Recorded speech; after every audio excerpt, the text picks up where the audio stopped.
This is the city of Asheville in the western mountains of North Carolina, 2,000 feet above sea level and hundreds of miles away from the nearest coastline.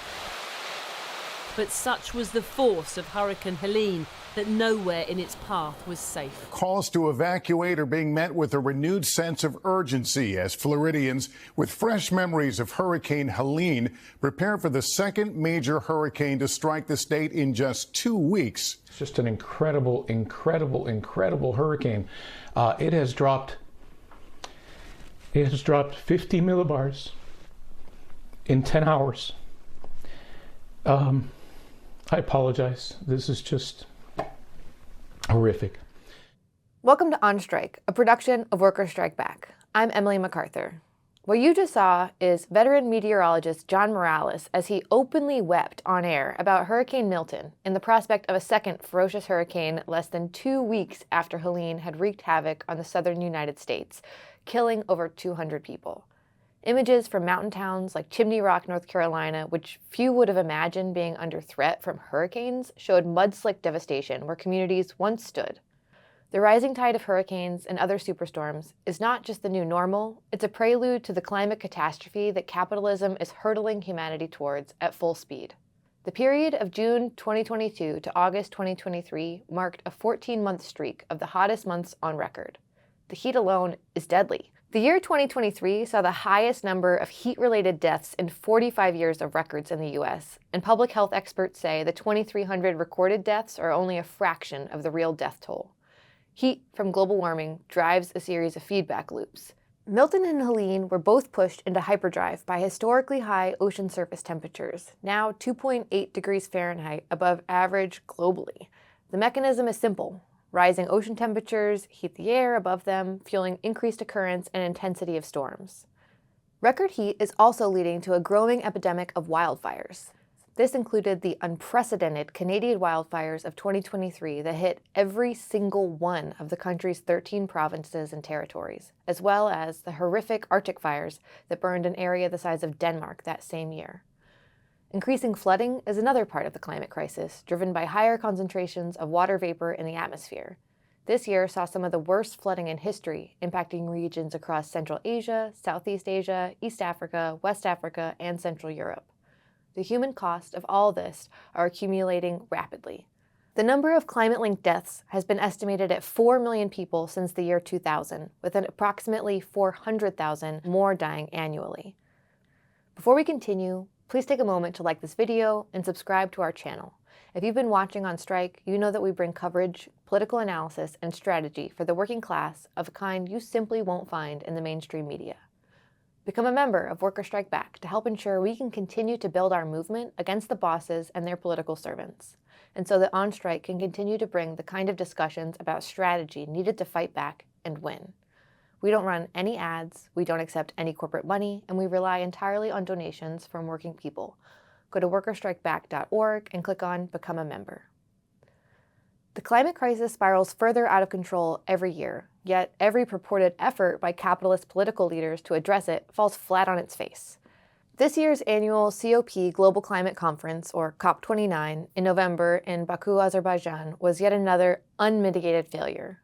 Of the estimated $1.3 trillion in financial climate support needed by poor countries by 2035, only a small fraction of that was committed to, at $300 billion.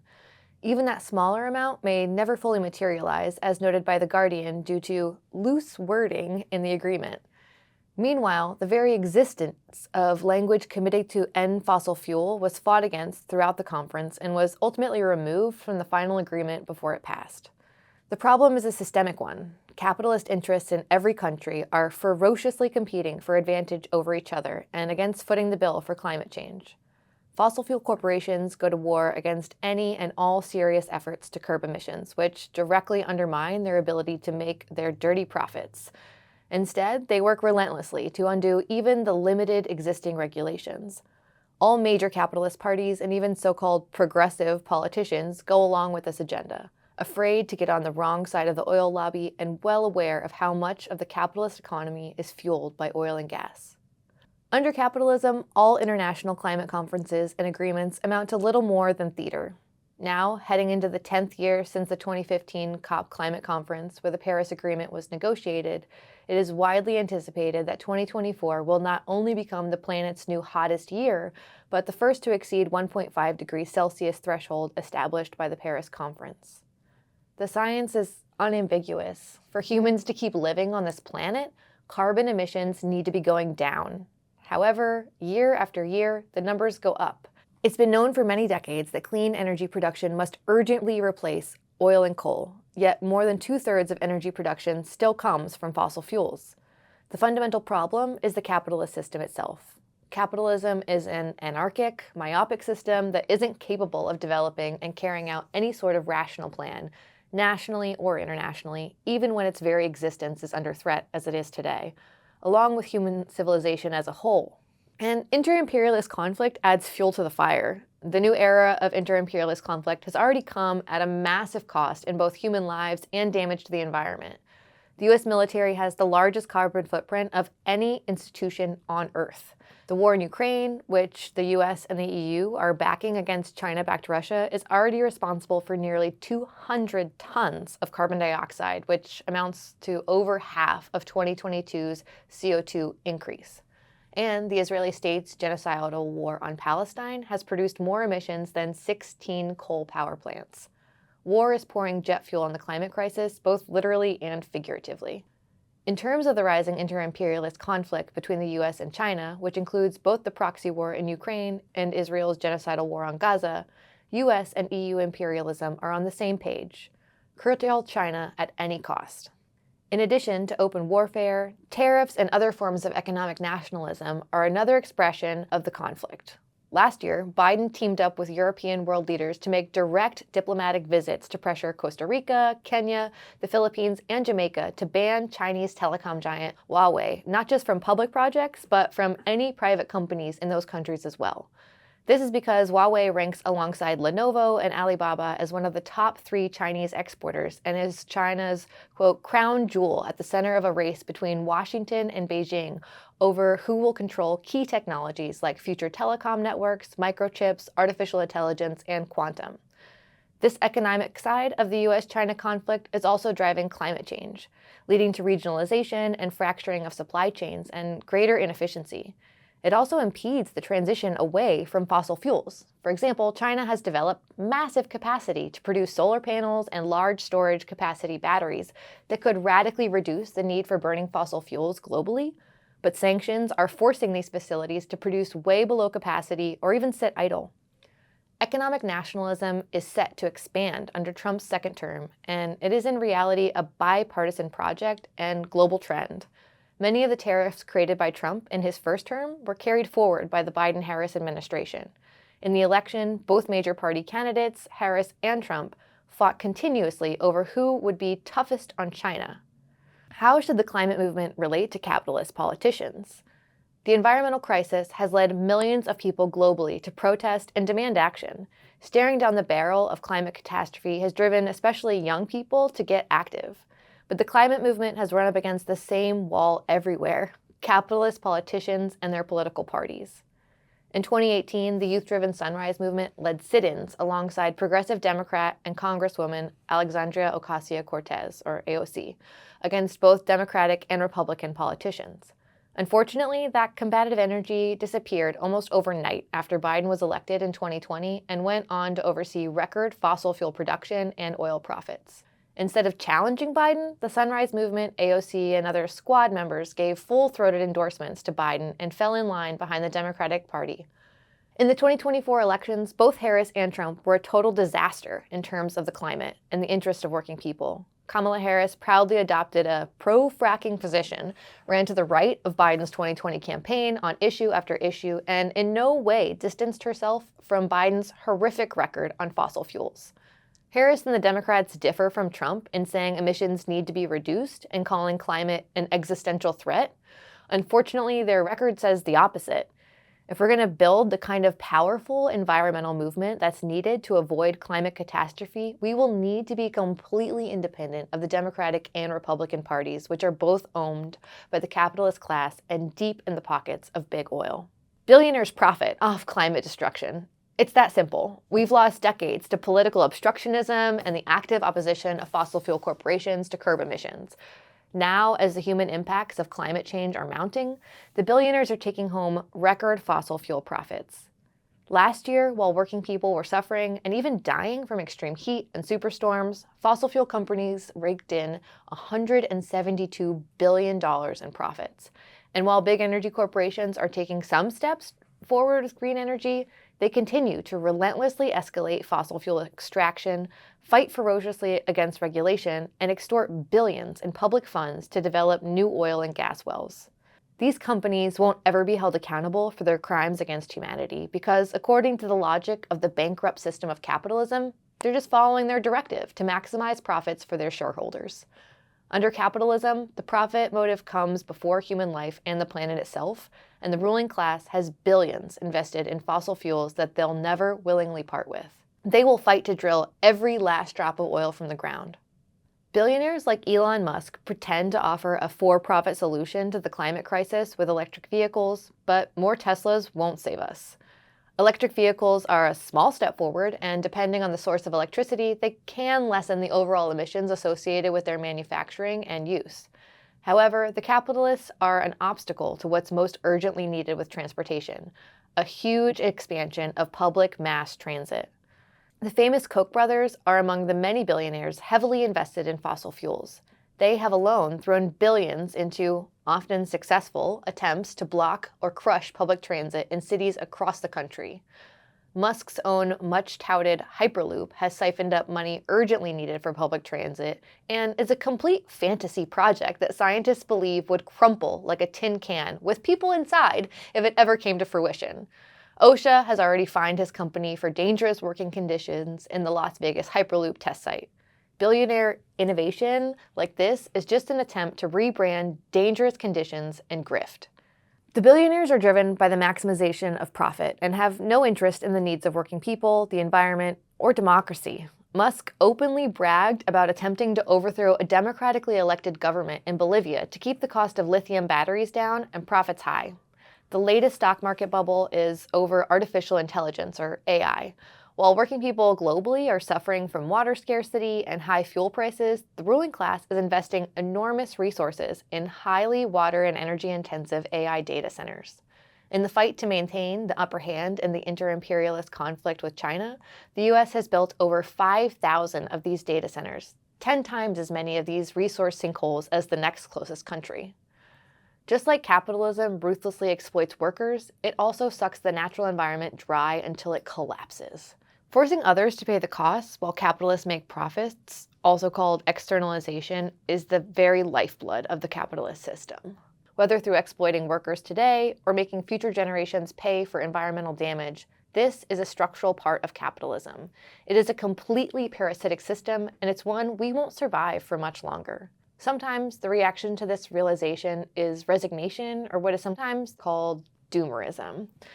But human life is too precious to give up on that easily. And frankly, the lives of other species are as well. Much of the current food system is run in a completely unsustainable way, in which more than half of the total resources go toward meat and dairy production carried out in a grotesquely inhumane manner. The current impact of capitalism's climate meltdown has also already led to one of the greatest mass extinction events in the planet's history. But don't despair. Organize. History shows that winning against the billionaires is possible, and that victories tend to build on themselves. We saw in Seattle with the Socialist City Council office of Shamasawa, where our movements racked up 10 years of major victories. One of the biggest was the Amazon tax, which raises over $200 million a year to build green, affordable housing. In terms of the environment, taxing Amazon and other wealthy businesses to fund building green, affordable housing should be a no-brainer. But under capitalism, it's anything but. It took an all-out battle against Amazon and the Democratic Party to win. Our first Amazon tax was overturned by the Democrats under pressure from Jeff Bezos in 2018, before we won the one that stuck in 2020, which was satisfyingly 4 times larger. Forcing big business and their political representatives to cough up the cash meant organizing thousands of people independently and defeating Amazon's efforts to buy the city council and drive out Shamasawa in 2019. Winning major victories on the environment will require this kind of organizing independent of the two corporate parties on an ever broader scale. It will also require tactics that hit the boss's profits directly, organized strikes and walkouts from unionized and non-unionized workers. There has been a long-standing divide between the labor movement and the environmental movement, with capitalists and their political representatives actively driving a wedge between the two, saying that climate action is bad for jobs. We need to fight back effectively against this, including tying climate demands to major green jobs programs. In the fight to end fossil fuel use, we need to fight for a just transition, with free retraining for all fossil fuel workers. Trump and his administration are prepared to slash all environmental regulations that maintain clean air and water, while throwing climate catastrophe drivers like war into hyperdrive. Frack, frack, frack, and drill, baby, drill. The Democrats are not an ally in fighting this because they're just as deeply in the pockets of climate profiteers. Working people, unions, and community organizations need a clean break from both parties who have proven their inability to take action. So what will it take to solve the climate crisis? The current strategy of fighting for regulations to mitigate rising temperatures is necessary, but it's also defensive. We also need a real offensive struggle, including taking the major energy corporations into democratic public ownership. We also need democratic public ownership and stewardship of vital resources like water, farmland, and the big banks, because we can't control what we don't own. But the capitalists will never allow all of this, and even winning small parts of it would take titanic struggles. No matter how you slice it, capitalism is simply incompatible with a sustainable world. We need an economic and social system that can be rationally planned in the interest of all people, not driven by the blind greed of the billionaires and violent competition between different corporate and national interests.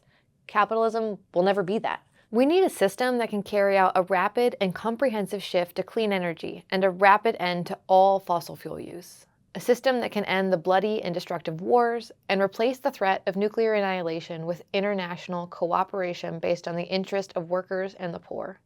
A system that can rapidly develop new clean technologies and make those advances, and the resources to employ them, available not only to the wealthy few in the advanced capitalist economies, but to the masses everywhere. Capitalism will never do these things. In fact, rather than advancing the interests of the masses, the capitalists continually fight to undo the past victories of the working class. Around the world, public transit and public education systems are being undermined by constant attacks. Democrats in Seattle just voted to reduce the amount of money going from the Amazon tax to build green affordable housing, and instead reroute that money to cover other budget holes caused by their unwillingness to tax the rich. This process has played out hundreds of times, and now Medicare and Social Security are facing attacks from Trump that will likely have some measure of bipartisan support if the past is any guide. We need to tear out the capitalist system by root and branch. It must be replaced with a socialist society in which the commanding heights of the economy are owned and run democratically and rationally in the interest of human needs and sustainability. Socialism is not an idea that should happen someday in the distant future. It's an urgent matter because every day that passes, climate tipping points and their deadly impacts are getting harder and harder to reverse. The billionaires will always choose to amass greater and greater sums of wealth regardless of the cost. It is working people who have the interest and collective power to fight for a different world, but we need to get far better organized. Workers Strike Back is an independent movement building in our workplaces and communities against the billionaires and their political servants. Right now, our members are organizing in their unions to pass resolutions opposing the genocide in Gaza, which is a total humanitarian disaster and also the cause of major climate impacts. Reach out for support in passing a resolution in your union local at solidarity@workerstrikeback.org. Workers Strike Back is also hosting an organizing conference on Saturday, February 22nd in Seattle alongside Jill Stein, Chris Hedges, Revolutionary Blackout Network, and others to discuss building a new party that will actually fight for things working people need, like a major green jobs program. Register now at workerstrikeback.org/events. Workers Strike Back members are organizing chapters across the country, and you can join today to become an active participant in the fight to break with the two parties and build a climate movement independent of the billionaires. Go to workerstrikeback.org/join and become a member today. Workers Strike Back, though, is not a socialist organization, but for members like myself and Shama Sawant, socialist politics are a necessary tool in the fight against the rich and their two parties. We're both members of Revolutionary Workers, which is an explicitly revolutionary socialist organization. Winning a socialist world will require building a militant movement independent of the two billionaire-owned parties. You can find out more about getting active in the fight against the capitalist system by visiting our website, revolutionaryworker.org. Solidarity.